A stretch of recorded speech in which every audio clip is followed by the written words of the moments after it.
हमारे एक मेंबर पूछते हैं, can you please repost reshare the normal levels in a lipid profile test. तो जब हम बात करते हैं लिपिड प्रोफाइल टेस्ट की, तो उसमें बहुत अलग अलग तरह के कंपोनेंट्स उस रिपोर्ट में होते हैं, right from LDL cholesterol, HDL cholesterol, VLDL cholesterol, non HDL cholesterol, triglyceride, HDL cholesterol वगैरह वगैरह।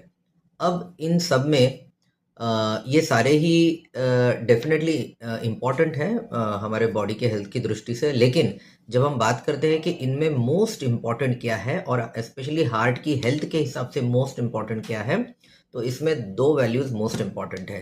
पहला एलडीएल कोलेस्ट्रॉल, या जिसको हम बैड कोलेस्ट्रॉल भी कहते हैं। आइडियली इसका लेवल हेल्दी लोगों में, जिनको कोई हार्ट की बीमारी वगैरह कुछ नहीं है, जो सिर्फ रूटीनली जाकर अपना लिपिड प्रोफाइल टेस्ट करते हैं, उनमें ये वैल्यू 100 से कम होनी चाहिए। It should be less than 100। और दूसरा इंपॉर्टेंट इसमें पैरामीटर होता है जिसका नाम है triglyceride. Triglyceride should be less than 150, 150 से कम होना चाहिए। अब अगर हम स्पेसिफिकली उन लोगों के बारे में बात करें जिनको ऑलरेडी हार्ट की प्रॉब्लम है, यानी कि हार्ट की नस में ब्लॉकेज का इशू है, या पहले कुछ एंजियोप्लास्टी, बाईपास ऐसा कुछ हो गया हो, तो उनमें हम इस एलडीएल कोलेस्ट्रॉल या बैड कोलेस्ट्रॉल के लेवल को थोड़ा और नीचे रखने की कोशिश करते हैं।